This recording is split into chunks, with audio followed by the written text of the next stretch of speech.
Praise the lord. ప్రభువును రక్షకుడైన యేసుక్రీస్తు పరిశుద్ధ నామమునకు మహిమ కలుగును గాక.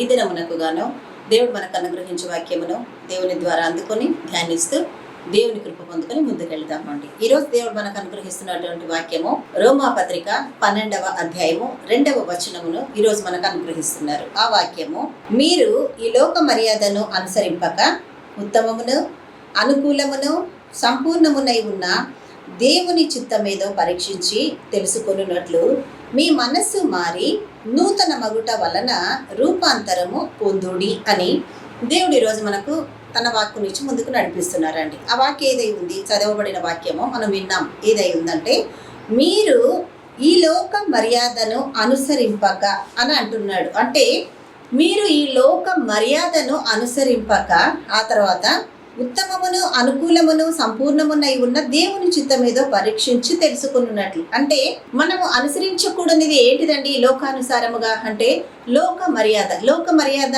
అంటే అర్థం ఏంటి? మనము రక్షించబడిన తర్వాత, మారు మనసు పొందుకున్న తర్వాత దేవుడు కొన్ని ప్రత్యేకతలు మనకి ఇచ్చాడు కదండి. కొన్ని ఆజ్ఞలు కూడా ఇచ్చాడు దేవుడు. అంటే మనకు ఇచ్చిన 10 ఆజ్ఞలు క్రైస్తవ బిడ్డలన్న వారికి 10 అందరికీ తెలుసండి ఆజ్ఞలు. సో అన్నీ పాటించకపోయినా ప్రయత్నమైనా చేస్తున్నాం మనం. కాబట్టి ఆ ఆజ్ఞలను అనుసరిస్తూ దేవుని యందు మనము దేవుని వాక్యానుసారంగా జీవించే బిడ్డలు ఎలా ఉండాలంట? ఈ లోక మర్యాదలను అనుసరింపక అని అంటున్నాడు. లోక మర్యాదలు అని అంటే దేవునిలో మనము రాకముందు లేకముందు ఈ లోకపరంగా మనం ఏమేమి చేసామో, కొన్ని ఆచార వ్యవహారాలని, సాంప్రదాయాలని, ఇంకని ఎన్నెన్నో బలులు ఇవ్వడం అంటూ పాపక్రియలని, ఇవన్నీ వాటిని మనం అనుసరించామండి. లోక మర్యాదలు. ఇది చేయకుండా వాళ్ళు ఏమనుకుంటారో, వాళ్ళు ఎంతైనా మా బంధువులు కదా, వీళ్ళు ఎంతైనా మా స్నేహితులు కదా, మా ఫ్యామిలీ మెంబర్స్ కదా, సో ఏమనుకుంటారో, ఇవన్నీ నేను ఒకప్పుడు చేసి వచ్చిన వాళ్ళమే కదా, ఇప్పుడు మాత్రమే ఎందుకు, దేవుడు అన్ని అర్థం చేసుకుంటాడులే, దేవుడు అన్ని చూసుకుంటాడులే, ఎవరిని నొప్పించదని కూడా దేవుడు అన్నాడు కదా అని ఇటువంటివన్నీ మనము తీసేసుకొని దేవుడు చెప్పినా చెప్పకపోయినా కూడా ఇది దేవుని వాక్యానికి విరోధంగా చేస్తున్నామని అనుకోకుండా మన హృదయానికి మనమే సర్ది చెప్పుకుంటూ, వాళ్ళు మనవాళ్ళు కదా, మనము అక్కడి నుంచే వచ్చిన వాళ్ళం కదా, మన పునాది అదే కదా, సో ఇప్పుడు వచ్చేసి ఇవన్నీ నేను దేవుల్లో ఉన్నానని చేయకుంటే ఏమనుకుంటారో అని ప్రతిదీ నీ బంధువులను గురించి ఆలోచిస్తూ, నీ వాళ్ళని గురించి నువ్వు ఆలోచిస్తూ నువ్వు దేవుని వాక్యాన్ని అనుసరించట్లేదు. అందుకే స్పష్టంగా ఈరోజు నీతో దేవుడు మాట్లాడుతున్నాడు. ఏమని సెలవిస్తున్నాడు? నీవైతే ఈ లోక మర్యాదను అనుసరింపాక, మరి అనుసరించకుండా ఏం చేయాలి? ఉత్తమమును ఆ తర్వాత అనుకూలమును సంపూర్ణమునై ఉన్న దేవుని చిత్తమును పరీక్షించి తెలుసుకోవాలి అని దేవుడు అంటున్నాడు. అంటే ఏమి ఎన్నుకోవాలినో? ఉత్తమమైనది ఏంటిది? దేవుని వాక్యము, దేవుని మాట, దేవుని అనుసరింపు, ఇది ఉత్తమము. ఆ తర్వాత సంపూర్ణమైన అనుకూలము అంటే నువ్వు అనుకూలముగా, అంటే వాళ్ళకు సర్ది చెప్పడము, వాళ్ళు వినే విధంగా నువ్వు చెప్పుకోవడము. సో పర్వాలేదులేండి, నేను అప్పుడు ఏదో చేశాను కానీ ఇప్పుడు నేను దేవుల్లో ఉన్నాను కదా, అవన్నీ నేను చేయకూడదని చెప్పే పద్ధతిలో దేవుని సాక్షిగా నువ్వు ముందు నిలబడి, దేవుని కొరకు నిలబడి నువ్వు అవి చెయ్యకుంటే, నీ దేవుని మాట పక్కకు పెట్టి నీ ఇష్టానుసారంగా నువ్వు ముందుకు వెళితే దేవుడు ఏమంటున్నాడు? లోక మర్యాదను అనుసరించినట్లే అని అంటున్నాడు. దేవుడు వాక్యమేమో లోక మర్యాదను అనుసరించొద్దు అని అంటుంది, కానీ మనం ఏం చేస్తున్నాం? ఈ లోక మర్యాదను మనం అనుసరిస్తూ పోతున్నాం. ఇప్పుడు తండ్రి ఒక మాట చెప్పి పిల్లలు వినకుంటే పదే చెప్పి చూస్తారండి, కానీ అన్నిసార్లు చెప్పి నా పిల్లలు వినకుంటే దేవుడు మనం మనుషులం ఏం చేస్తామండి? వీలైతే 2 దెబ్బలు వేస్తాము, గద్దిస్తాము, వాళ్ళు తెలుసుకునే విధంగా చెప్తాం. ఆ తర్వాత ఏం చేస్తాము? వాళ్ళు పట్టించుకోవట్లేదు కదా. సో ఎన్నిసార్లు మనం చెప్పగలం వాళ్ళకు? వాళ్ళు తీసుకుంటాను అన్నప్పుడు తీసుకొని వాళ్ళు తెలుసుకుంటారులే అని చెప్పేసి వదిలిపెట్టేస్తాం. మన దేవుడు కూడా మనల్ని కొట్టి తిట్టే దేవుడు అయితే కాదండి. వాక్యం ద్వారానే గద్దిస్తూ, ఆయన తండ్రి గద్దించు కుమారుడే ప్రేమించబడ్డవాడని, తండ్రి ప్రేమించు కుమారుడే గద్దించబడతాడని సామెతల గ్రంథంలో కూడా దేవుడు సెలవిస్తూ ముందుకు నడిపిస్తున్నాడు కదా. మరి ఇక్కడ కూడా దేవుడు ఏమంటున్నాడు? నా వాక్యాన్ని వీళ్ళు అనుసరించట్లేదు, నా వాక్యాన్ని వీళ్ళు తీసుకోవట్లేదు, నా వాక్యానుసారంగా లేరు.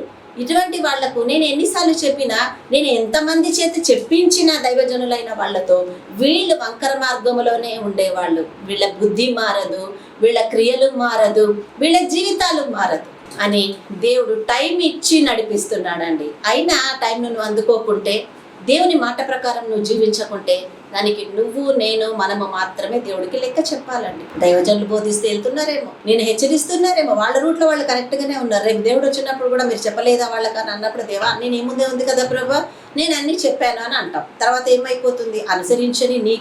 అనుసరించకుండా చేస్తున్న వారికి మాత్రమే దేవుడు జవాబు చెప్పగలిగిన స్థితిలో ఉన్నాడు. అందుకే ఈ లోక మర్యాదను అనుసరింపగా నువ్వు చేయవలసినది ఏమై ఉంది? ఆ మాట ఏం చేయాలంటే, ఉత్తమమైనది ఏదో తెలుసుకో. రెండవది అనుకూలమైనది. నువ్వు చేయాల్సిన ఆ సమయంలో నీకు, ఎదుటి వ్యక్తులకు, ఆ కుటుంబాలకు, ఆ సందర్భానికో, ఆ పనికో అనుకూలమైన దానిని, ఆ తర్వాత అదే కార్యము సంపూర్ణమునై ఉన్న దేవుని చిత్తమేదో, దేవుని చిత్తమును తెలుసుకోవాలి అని దేవుడు మాట్లాడుతున్నాడు. దేవుని చిత్తమును తెలుసుకోవాలి. దేవుని చిత్తము దేవుడు పరీక్షించి తెలుసుకున్నట్లు మీ మనస్సు మారి నూతన మగుట వలన రూపాంతరము పొందుడి. నువ్వు రక్షించబడక ముందు ఎలా ఉన్నావో, రక్షించబడిన తర్వాత దేవుని బిడ్డగా ఎలా ఉన్నావో, ఈరోజు దేవుడు నువ్వెలా ఉన్నావో నీకు నువ్వు పరీక్షించి తెలుసుకొని దేవుడు నీతో మాట్లాడుతున్నాడు. దేవుడు అందుకే అంటున్నాడండి కదా, నన్ను ఎవరు చూడట్లేదు, నన్ను ఎవరు పెట్టట్లేదు, అక్కడే ఉంటూ ఎక్కడో ఉన్నామని చెప్పడము. దేవుడి కళ్ళు కప్పలేమండి మనము. దేవుడి కళ్ళు మనం ఎప్పటికీ కూడా కప్పలేము.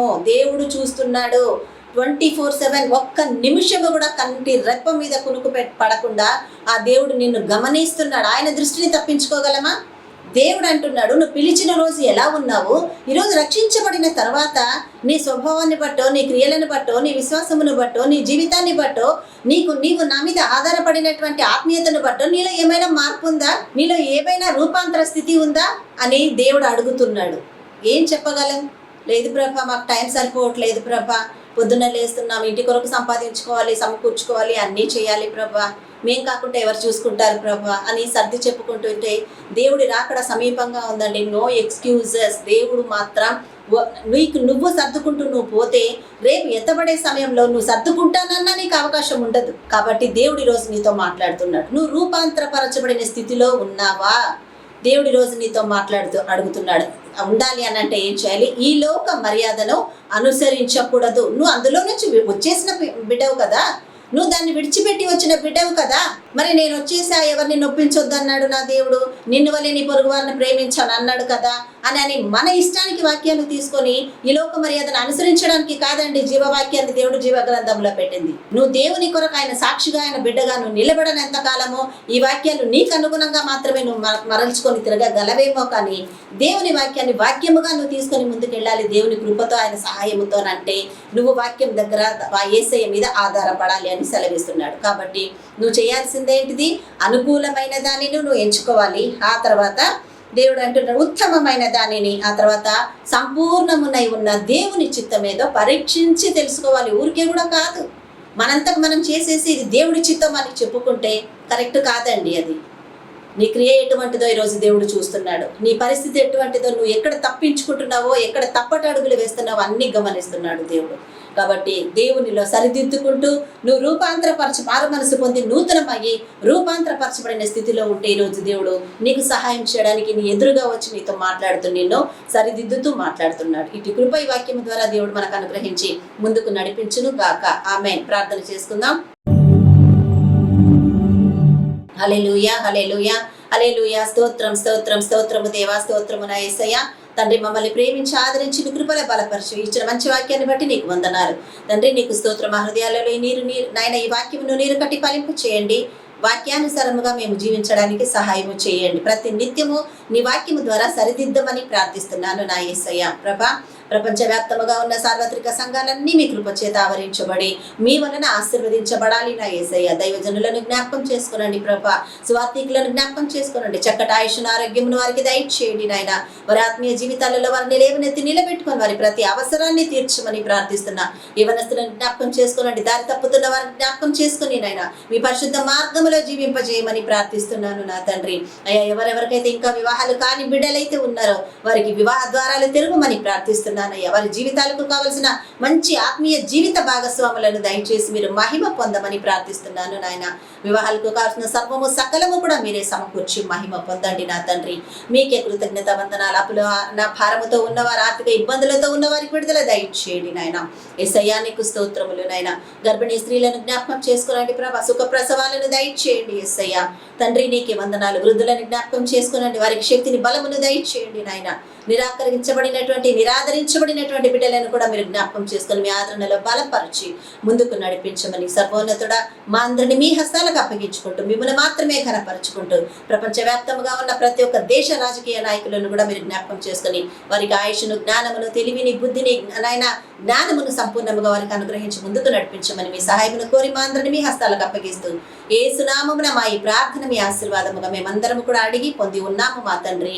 ఆమేన్, ఆమేన్, ఆమేన్. హల్లెలూయా. ఈ ఛానల్ ద్వారా మీరు ఆశీర్వదించబడుతున్నారు ఈ వాక్యము ద్వారా అంటే దయచేసి అందరికీ ఈ వాక్యాన్ని షేర్ చేయండి. మీ వంతుగా మీరు కూడా లైక్ చేసినప్పుడు ఈ వాక్యం ఇంకా మరి కొంతమంది దగ్గరికి వెళ్తుంది. ఈ ఛానల్ని సబ్స్క్రైబ్ చేసుకుని దేవుడి నామాన్ని మహిమపరచండి. ఒక మనమే ఆశీర్వదించబడితే కాదు కదండి, వాక్యము ద్వారా అనేకులు ఆదరించబడి వారు కూడా రేపు మనతో పాటు పరలోక రాజ్యంలో మన తండ్రితో ఉండడం దేవుడి చిత్తమై ఉంది. కాబట్టి మన వంతుగా మనము కూడా దేవుడికి షేర్ చేసి దేవుడిని కనపడతాం.